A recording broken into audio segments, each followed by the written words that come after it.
I'm with Sebastian Andolino, who goes to North Central. Thanks for letting me interview you. We're gonna have a good chat tonight. I'm sure we will. So, I'd say let's start off. Let me ask you a little bit about yourself. You go to North Central. Yep. But what do you study? What do you want to pursue? What are some of your career goals? Okay, so I'm majoring in political science right now. As you said, I attend North Central College.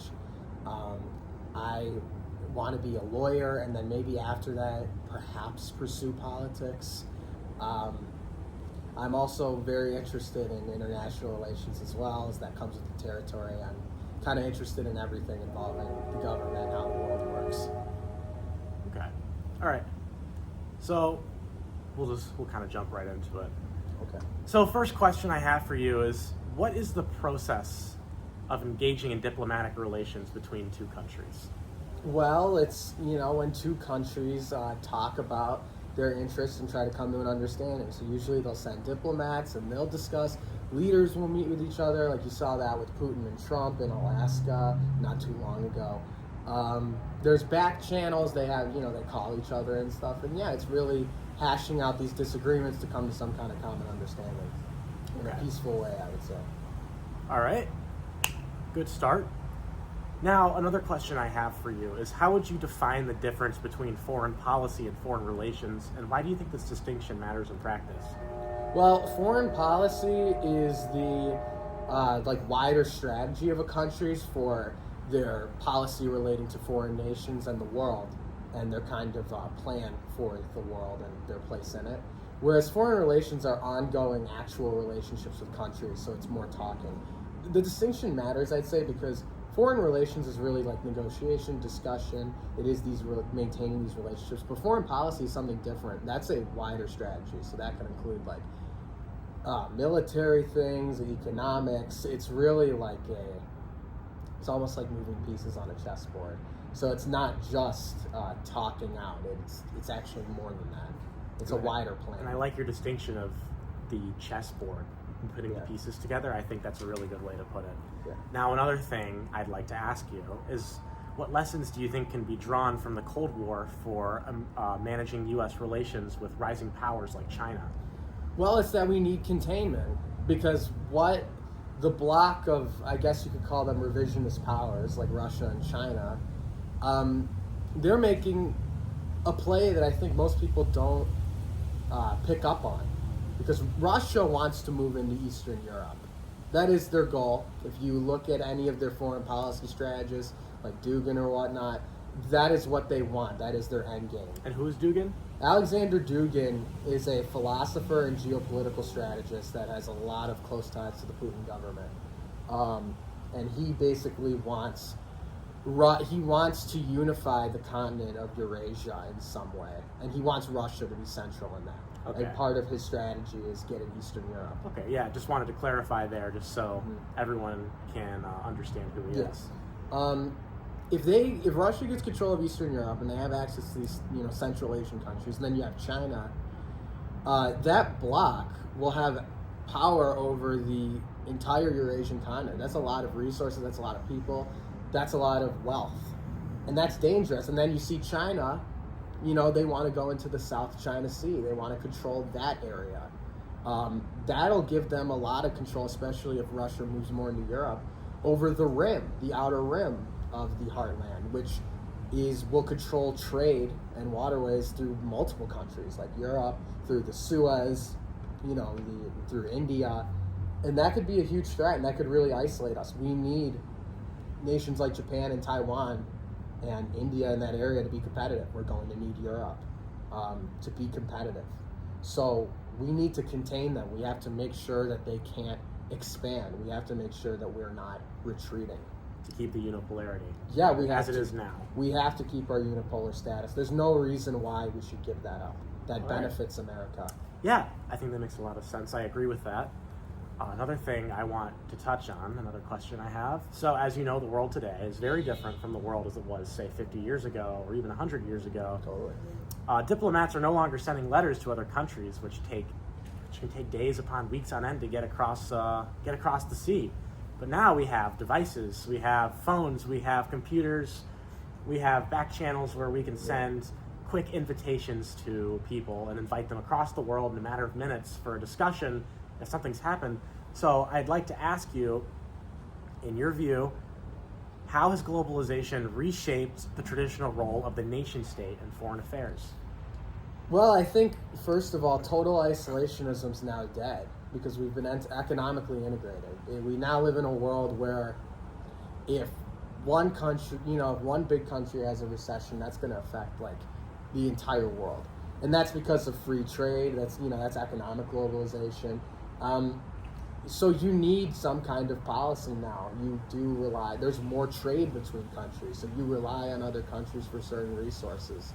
So you do need to interact with the world now. That is not something you can't do like isolationism in the same way you could in 1900, because whether we like it or not, we all are more interconnected, and that's going to remain that way. That also means that cyber warfare is huge now. So, utilizing propaganda online, that's huge. Other countries, there's all kinds of bots from other countries pushing certain narratives to the populations, the public, in other nations, especially in democratic nations.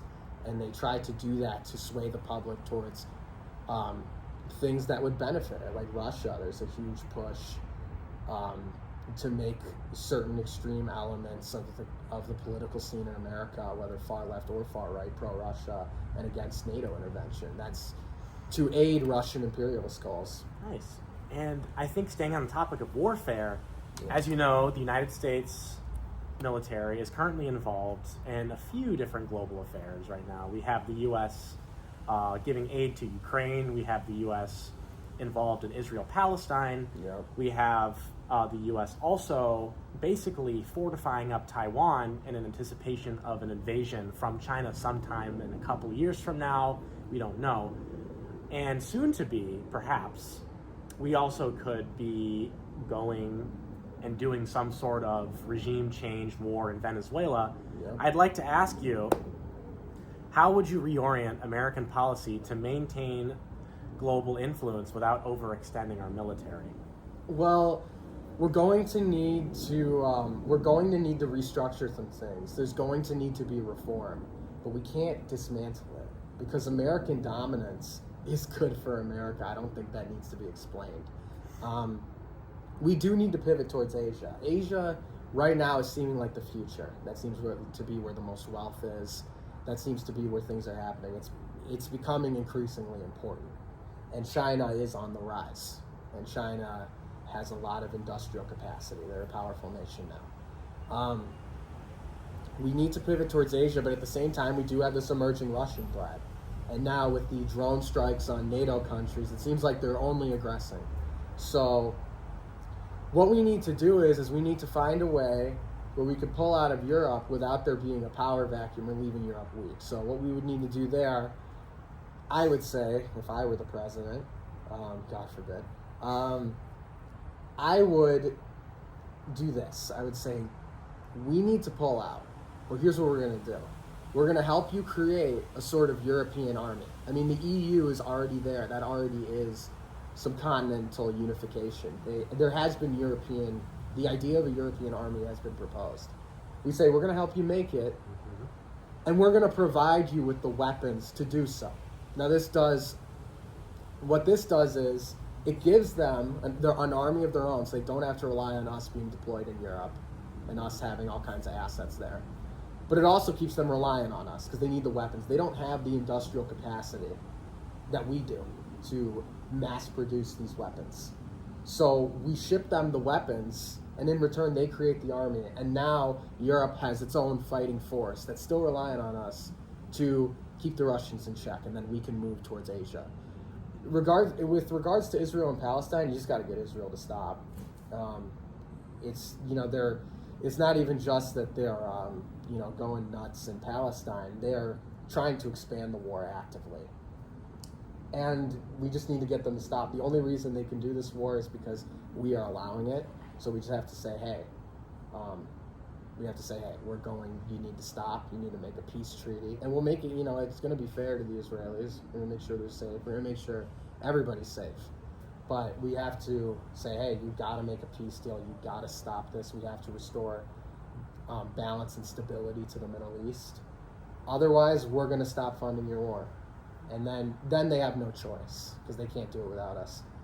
Venezuela, Trump made a horrible mistake not taking Maduro's deal, he had said recently. And what was this deal?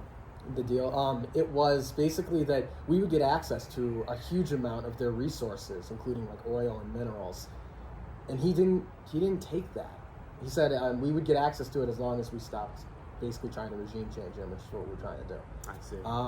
I don't know why we wouldn't take that, because who cares if Maduro's in power if we just get their stuff? That enriches Americans, and that increases our control over Venezuela and our leverage. So there was no reason to not take that. We shouldn't go to war unless we have to. And that's what and then obviously build up in Asia, and that's what I would say. All right. Yeah, I think that's an excellent way to put it. I like your analysis of, we need to basically sort of empower Europe. We need to get our stuff out of the Middle East, and we need to, fortify up Taiwan to keep our Asian fronts over there. Now, for the next question, I also want to ask you, in your view, what are the key principles that should guide a nation's foreign policy, specifically in the 21st century? From an American's perspective, I would say our interests come first before anybody.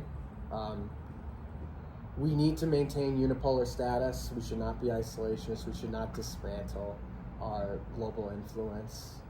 But we should not go too far the other way, because then people will become super international and they'll try to be the world police, as many people put it. And that's not good either. That's hubris, and that will get us in trouble. The British Empire fell because it did things like that.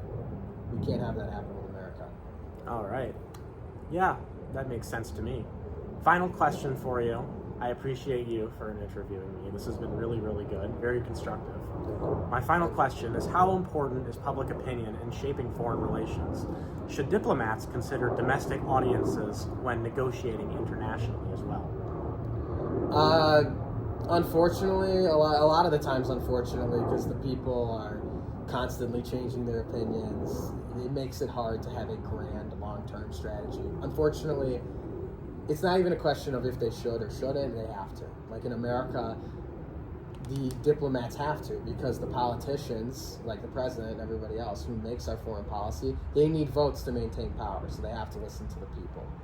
So it is important, and they do need to take that into account solely because they need the people for legitimacy to keep doing what they're doing. All right. And with that all said, I greatly appreciate you coming out to interview me. Thanks for flying out from Los Angeles. Yeah. I will see you around, my friends. That was a great interview, okay? I thought so too. We'll keep in touch.